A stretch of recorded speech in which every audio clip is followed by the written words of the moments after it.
Bienvenidos de nuevo con este video número 50.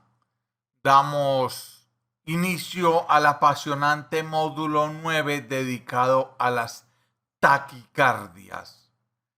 Un tema que asusta a muchas personas, espanta a muchas otras del mundo de la electrocardiografía. Consideran que eso es muy complejo, muy difícil. Pues yo no creo que eso sea así y vamos a dedicar este video número 50 a empezar el tema de las taquicardias conceptualizando algunas cosas que son supremamente importantes.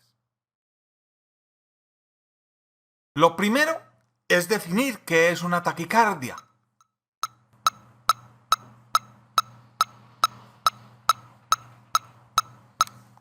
Sí, señores, es así de simple. Una taquicardia se presenta cuando el corazón va a más de 100 latidos por minuto y eso es todo. Más de 100, taquicardia, menos de 100, pues entre 60 y 100 es normal y menos de 60, bradicardia. Pero para lo que a nosotros nos interesa ahora, que son las taquicardias, una taquicardia, aunque parezca una tontería, es cuando el corazón está latiendo a más de 100 latidos por minuto. Segundo tema que vamos a conceptualizar es con respecto al origen. Lo primero que se le ocurre a uno decir es que las taquicardias se dividen, porque uno lo ha oído mencionar, en supraventriculares y en ventriculares. Entonces uno pensaría, muy fácil, las supraventriculares son todas las que se originan por acá, en cualquier parte del tejido auricular, por encima del tejido fibroso del corazón, a nivel del nodo auriculoventricular, y son las que tienden a producir una taquicardia así por complejos estrechitos, porque los impulsos de esta taquicardia que se origina acá se conducen por el nodo AB normalmente. Por el contrario, pues existirían otras taquicardias que se llamarían ventriculares, que se originan en cualquier parte del tejido ventricular y tienden como a producir una taquicardia por complejos anchos. Eso está bien como para cuando uno está en cuarto de bachillerato, pero para este momento en que nosotros estamos aprendiendo electrocardiografía, necesitamos profundizar un poquitico más en la conceptualización de lo que es una taquicardia supraventricular versus una taquicardia ventricular, porque este concepto, sin que sea del todo falso, se nos queda cortico. Y voy a explicarles esto con un esquemita bien común. Resulta que hay algunas personas que tienen una conexión anómala entre aurículas y ventrículos que durante todo este módulo pues vamos a estar mirando con mucha frecuencia. Hay personas que tienen como una conexión anómala. Anómala es que no debería estar. Conexión eléctrica anómala entre aurículas y ventrículos que comunica eléctricamente estas dos cavidades. Cuando esto sucede, entonces puede pasar que un impulso, digamos, sale aquí en el nodo sinusal normalmente, ¿cierto? Viene y se conduce por el nodo AB, ¿correcto? Viene por las ramas ventriculares, produce un QRS estrechito por esa razón, pero por algún motivo ese impulso se devuelve por esta vía anómala que llamamos haz de Kent y vuelve y estimula la aurícula retrógradamente y viene hacia acá. Cuando eso sucede, tenemos una taquicardia ortodrómica que está utilizando una vía anómala, y decimos ortodrómica porque viene bajando de aurículas a ventrículos a través del sistema especializado de conducción normal. Tendremos una taquicardia por complejos estrechos, correcto, pero que tiene parte del circuito reentrante, y lo más común es que los circuitos reentrantes sean los orígenes de las taquicardias. Entonces tenemos una donde parte del tejido del circuito reentrante involucra las aurículas y parte del circuito de la reentrada involucra los ventrículos. Entonces aquí nos enredamos porque sí, tenemos una taquicardia por complejos estrechos, pero no sabría decirles si es supraventricular o es ventricular. Ahora, también puede suceder, en este mismo caso de las de Kent, de esta vía anómala, que el impulso salga del nodo sinusal, correcto, venga bajando por las aurículas, se meta en bajada por la vía anómala, que conduce entre otras cosas muy rápido, va en bajada por la vía anómala y viene y se mete en reversa por el sistema especializado de conducción, por el nodo AB en forma retrógrada hacia las aurículas y vuelve y baja por la vía alterna. En este caso tendremos una taquicardia que es por complejos anchos, porque el impulso inicialmente baja por la conexión anómala de Kent, llega a la masa ventricular y se transmite lento por la masa ventricular porque las células ventriculares conducen lento, entonces la taquicardia es de complejos anchos, pero utiliza como la otra en determinado tiempo o durante parte del circuito reentrante de la taquicardia a los ventrículos y durante parte del circuito de la taquicardia a las aurículas. Entonces, ahí nos queda un poquito más difícil de clasificar. Esto será supraventricular y esto será ventricular. Por esa razón, tenemos que pulir un poquitico más nuestra definición y decir que una taquicardia será supraventricular, cuando no está confinada solo al ventrículo. De manera que en este ejemplo o en ambos ejemplos de estos dos tipos de taquicardia que involucra una vía anómala, la una ortodrómica que porque condujo hacia abajo por el sistema especializado de conducción, la otra antidrómica porque condujo inicialmente hacia abajo por el haz de Kent, en ambos casos nosotros vemos que parte del circuito de la taquicardia está arriba y parte está abajo. Por lo tanto, no son, son supraventriculares porque no están confinadas al ventrículo.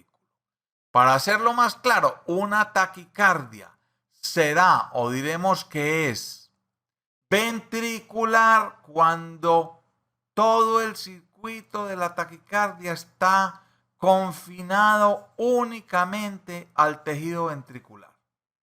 Si la arritmia es ventricular, no importa que sea por aumento del automatismo, pero el sitio de origen es aquí, entonces está confinada al ventrículo y es una taquicardia ventricular porque no necesitamos más tejido para poner al corazón taquicárdico. Si es un circuito reentrante dentro del tejido ventricular, entonces es ventricular porque toda la arritmia está confinada al ventrículo. Cuando un circuito de una taquicardia no está confinado, encarcelado a estar solo en el ventrículo, sino que involucra de alguna manera el tejido auricular, pongamos ahora un color diferente, si la taquicardia involucra de alguna manera el tejido auricular, bien sea porque sea solo en el tejido auricular o porque involucra el tejido auricular más el tejido ventricular, entonces decimos que son supraventriculares. Vuelvo y repito, las taquicardias que no están confinadas en su mecanismo y en su diseminación al ventrículo se llaman taquicardias supraventriculares. Otro concepto que nosotros tenemos que tener claro cuando nos enfrentamos a una taquicardia, por eso este video 50 es para conceptualizar unas cosas, ya hablamos del origen, ahora vamos a hablar de la duración de los complejos. Independiente de que uno sepa o no cuál es la razón electrofisiológica íntima de una taquicardia, lo que nosotros sí podemos saber es cuánto dura el complejo QRS.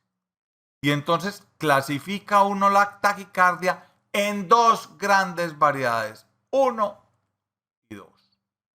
La una, en la cual los complejos QRS son anchos como esta, y 2, cuando los complejos QRS son de duración normal como esta. Entonces, fíjense, en realidad si nosotros no sabemos cuál es la causa de una taquicardia o su mecanismo electrofisiológico íntimo, para llegar a ese diagnóstico, lo primero que vamos a tener que hacer es clasificarla en taquicardia por complejos estrechos o taquicardia por complejos anchos. Esta es una taquicardia por complejos anchos y esta por complejos estrechos. Y eso es lo primero que tenemos que hacer y eso sí es bastante fácil.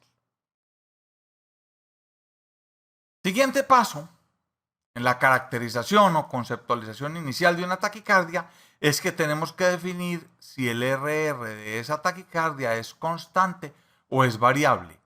¿Qué quiere decir eso? Que uno mide el intervalo entre una R y la que sigue y la mide varias veces y se fija si ese intervalo es constante como se observa acá. Ustedes saben que hasta las taquicardias tienen variación respiratoria mínima, pues eso no tiene que ser absolutamente perfecto, pero acá vemos que este intervalo RR es constante. En cambio, en esta otra taquicardia también es constante. Qué bonito, ¿no es cierto? Intervalo RR constante. Y esta también es de intervalo RR constante. Entonces ya uno puede ir diciendo, la taquicardia es de complejos anchos o de estrechos. Muy bien. Segundo, es de RR constante o de RR variable. Como estas, que si uno se pone a ver, el RR variable, este es más cortico que este, que es mucho más cortico que este, ahora este es más largo que este otro, variable. Y en esta tan miedosa, pues miren, este es un RR, este de acá es más cortico, y este un poquito más largo, y este mucho más largo, y este más cortico, y este muy cortico y más largo. Estas pertenecen acá a este grupo de las taquicardias con RR variable. Y es que miren lo interesante, en una persona sin haz de Kent, ¿ok? Supongamos que no tiene esta vía anómala. Hay una fibrilación auricular, es decir, ojo, y miren, simplemente es para destacar la importancia de esto de RR constante o variable. Entonces, quitemos este haz de Kent de aquí, no existe. E imaginémonos que tenemos un paciente con fibrilación auricular, es decir, múltiples, cientos, miles de focos de reentrada microscópicos dentro del tejido auricular, es decir, las aurículas despolarizándose, diga usted, a 1000 por minuto, ¿correcto? Si eso es así, esta arritmia va a atacar el nodo auriculoventricular, lo va a atacar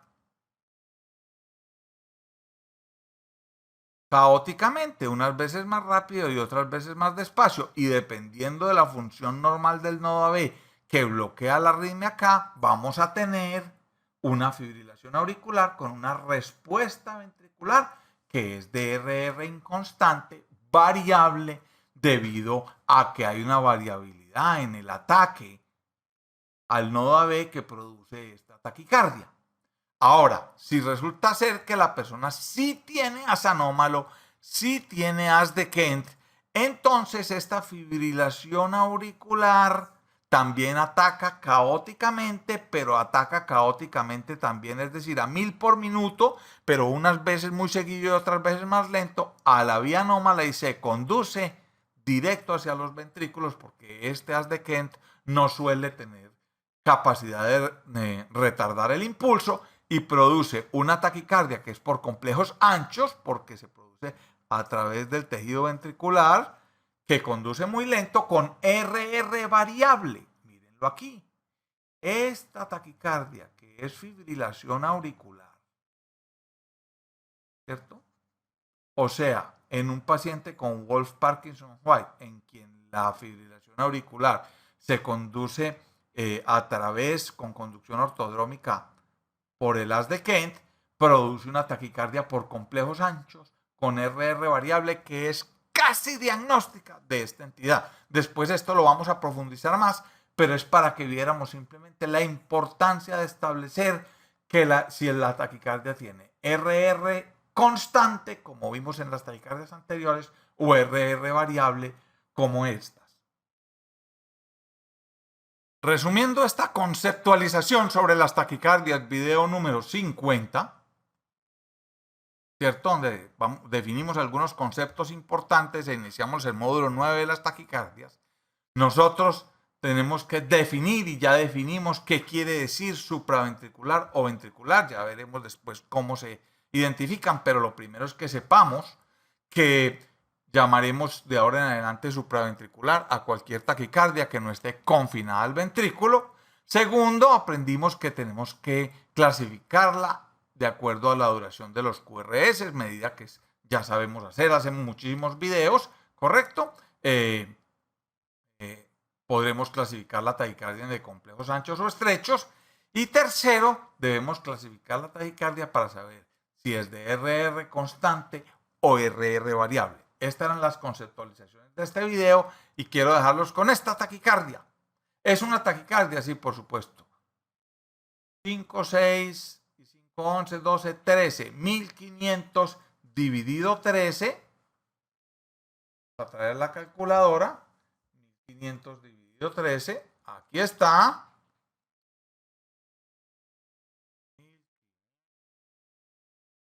Dividido 13. Igual 115 por minuto. 115 es taquicardia. Por supuesto que sí, ¿cierto? Bien. 115 por minuto. Entonces es una taquicardia porque va a más de 100. Y esto es lo que sucede cuando uno trota. Porque fíjense que rápidamente esta taquicardia tiene onda P y la onda P tiene morfología normal. Y hay una onda P por cada QRS y el PR es constante todas las veces el mismo. Aquí tenemos un caso de taquicardia sinusal, la más común de todas las taquicardias, la que se produce, por ejemplo, cuando salimos a trotar. Con esto iniciamos el módulo 9.